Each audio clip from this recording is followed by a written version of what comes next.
जय श्री गुरुदेव दत्त.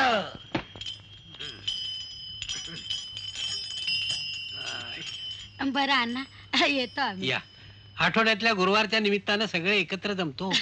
तेवढंच चाळीत असल्यासारखं वाटतं. अण्णा मला तर लहानपणापासून सवय आपल्याकडच्या गुरुवारची. हा.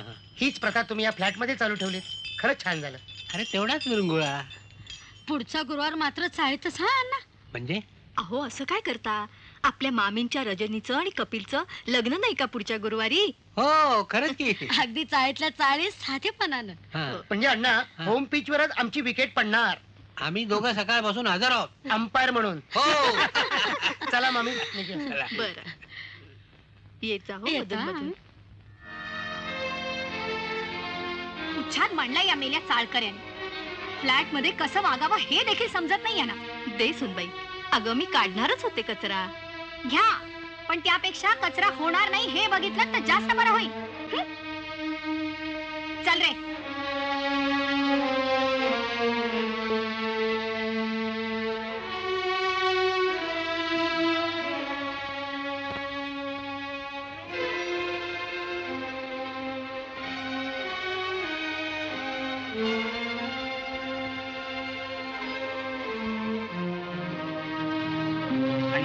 ही कसली भजनं आणि गुरुवार चालवलेत तुम्ही?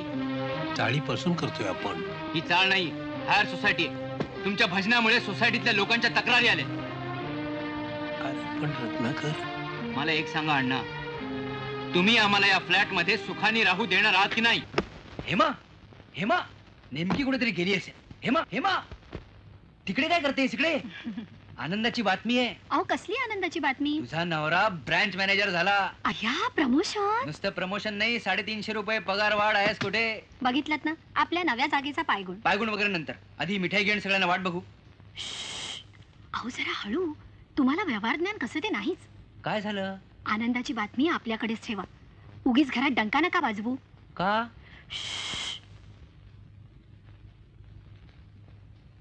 हे पा, हे सगळं पत्रक मी वाचलंय. बर. आपण आपलं खालच्या वर्गानं जाऊया. हो रत्नाकर तरी कशाला उगीच खर्चात टाकायचं, हो ना. नाही का? हो.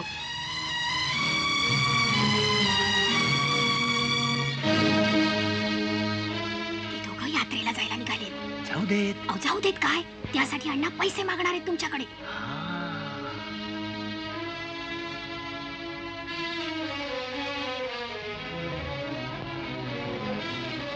तुम्ही मला खर्च कमी करायला सांगता? तुमच्या तुटपुंजा पगारात इतक्या माणसांचा प्रपंच चालवताना माझे अगदी नाकी नऊ येतात. कमाई एकट्याची आणि खाणारी तोंड 6. तुम्ही आणि मी तेवढं मर मर मरायचं आणि बाकीच्यांनी आयतं बसून गिळायचं. मला तर अगदी भीट आला या सगळ्याचा.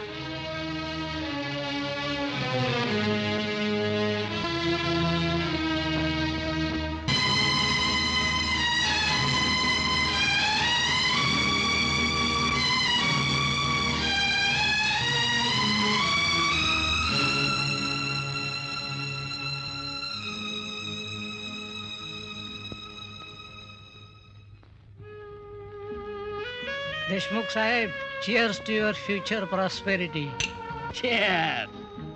अरे प्रॉस्पेरिटी करता आम्ही म्हणतोय देशमुख साहेबाला चीअर्स द्यायची जरूरच काय? अरे प्रॉस्पेरिटी म्हणजे देशमुख साहेब तुमच्या जेब मध्ये बसलेली आहे. आता खुली आखणी जरा इकडं तिकडं बघून शान घ्यायला पाहिजे. अगदी बरोबर आहे. आणि अधिकाराचा फायदा करून घेतलाच पाहिजे.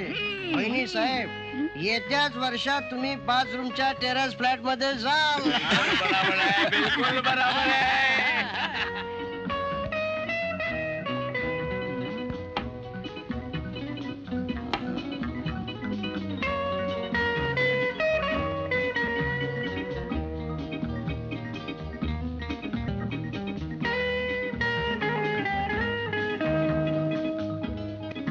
गैरसमज करून घेऊ नका मिस्टर देशमुख. या बाईंचा कामात उरक दांडगा आहे. कोण या बाई? त्या ना, हे काय मिसेस ठाकूर? नाही नाही, अजून एक घ्या ना soft drink. Come on, you must. घ्या थोडं घ्या. चला आण बरं पटकन तिकडे. आपल्याला आणखीन काही हवं का?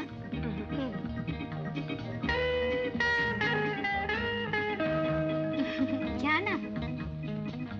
अशी मोलकरीण मिळायला भाग्य लागतं हो. हेमाबाई तुम्ही खरोखर भाग्यवान हो.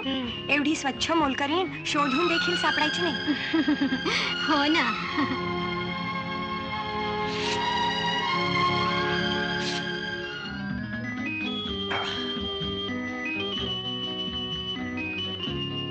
मिस्टर देशमुख, आपल्याला पण अशीच एक बघून द्या. मोलकरीण मोलकरीण. तुम्हाला खरंच हवी माझ्यासारखी मोलकरीण? नीट नेटकी स्वच्छ आणि तत्पर. अहो अगदी सोपं आहे ते. तुमच्या घरात एखादी अनाथ अगतिक विधवा भावजय असेल ना, तिलाच तयार करा. समजलं?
आता आमची सहनशक्ती संपली अण्णा. सगळ्या पाहुण्यांच्या समोर आमचा अपमान.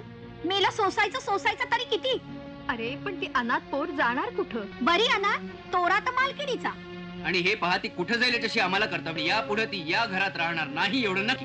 थांब रत्नाकर, असा आताताईपणा करू नकोस. आता ताईपणा, हे बघा अण्णा, आजवर आम्ही खूप सहन केलं, पण आता आम्हाला आमचा विचार केला पाहिजे. ती या घरात असेपर्यंत सतत त्या खुनी बदमाशाचं नाव निघतच राहणार. अरे कशाला त्याचा पुन्हा पुन्हा उद्धार करतोयस? तो गेला, पण अजूनही त्याची आठवण आम्हाला भोवते. नाही, ती या घरात असेपर्यंत आम्हाला सुखाने राहता येणार नाही. लोक विचारतात ही कोण, कुणाची? अरे पण ती सूनच आहे ना या घरची. तिचा काय अधिकार आहे का नाही या घरावर? नाही, तिच्या नवऱ्यानेच तो अधिकार गमावलाय. ती आम्हाला या घरात नको. ठीक आहे, ती इथं राहणार नसेल तर आम्ही सुद्धा इथं राहणार नाही. पडू कुठेतरी झाडाखाली. नाही माई, मी इथून निघून जाणार आहे. माझी चिंता नका करू. माझ्यासाठी तुम्हाला हालात लोटलं तर माझा राजेश मला कधीही क्षमा करणार नाही.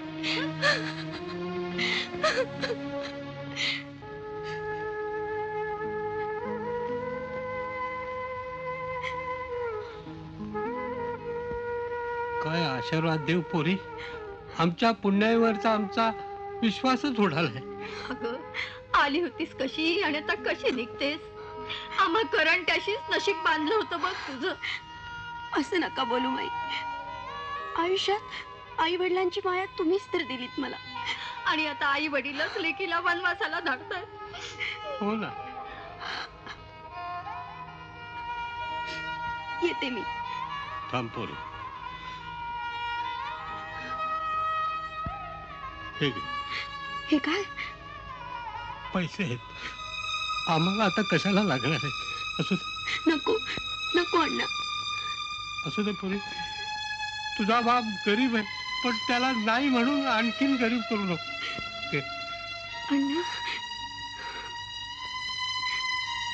माई.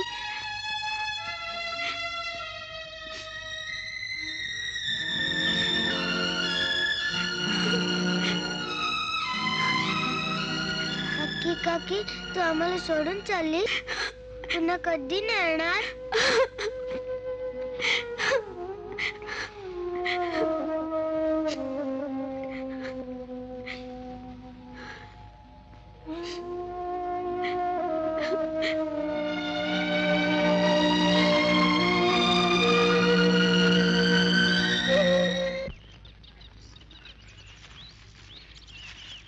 अजून किती दिवस सांभाळणार आहेस म्हाताऱ्या घोड्याला? किती दिवस म्हणजे तो जिवंत असेपर्यंत.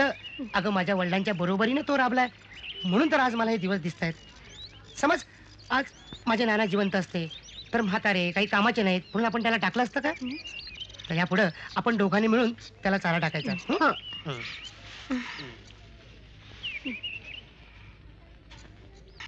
औषध घेता ना?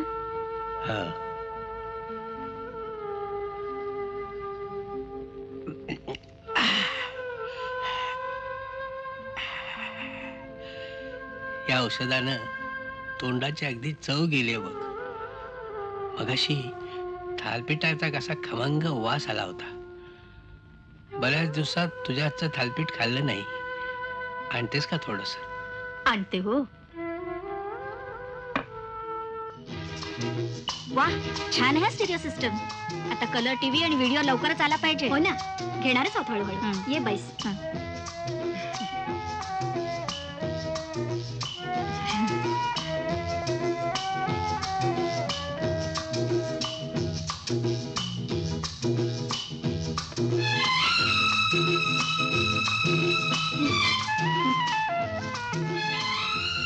वा, तू केलंस? छे ग सासूबाई, तरी पण छान झालंय.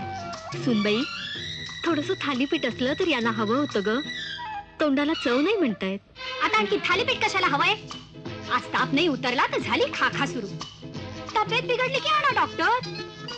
हल्ली डॉक्टरांच्या फिया तर काय वाढल्या आहेत. हो ना. अगं, कालच डॉक्टरना आणलं होतं. हळदीशी 50 रुपये गेले. कुठून आणायचे सारखे सारखे एवढे पैसे?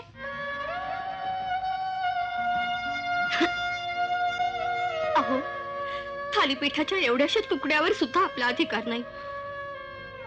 तू नको वाईट वाटून घेऊस. मी ऐकलंय सगळं. खाऊन खाऊन मी असं किती खाणार होतो. जाऊ दे, हे आता असं चालायचं. ए पद्मा, जाता जाता जरा माझं एक काम कर ना ग. काय ग? अगं, हडपकरांकडचा हप्ता द्यायचा राहिलाय. हे 1000 रुपये देते ना, म्हणजे पुन्हा पुन्हा त्यांची रिमाइंडर्स नकोत. बर. चला उचला बरं बरोबर. ते कपाट, ती खुर्ची, सगळं जुनं सामान बाहेर काढा. अरे अरे, काय चालवलंय? थांबा. मीच सांगितलंय, घरातली सगळी जुनी अडगळ काढून टाकायची. सुनबाई, हे टेबल माझ्या वडिलांच्या वेळेचं. तुझ्या नवऱ्यानेही अभ्यास केला होता याच्यावर. हे नुसतं फर्निचर नाही, अडगळ नाही, आठवणीच आमच्या. मग त्यासाठी वस्तू कशाला हव्यात अण्णा? जुन्या आठवणी मनात ठेवाव्यात आणि जुन्या वस्तू जुन्या बाजारात फुकून टाकाव्यात. माझं ऐक सुनबाई. काहीतरी बाई, इथं नव्या घरात नव्याच वस्तूंना नाही जागा. तिथे जुनी अडगळ कोण सांभाळणार? तुम्ही का थांबलात? चला न्या ते सामान. चला काका, बाजूला वा.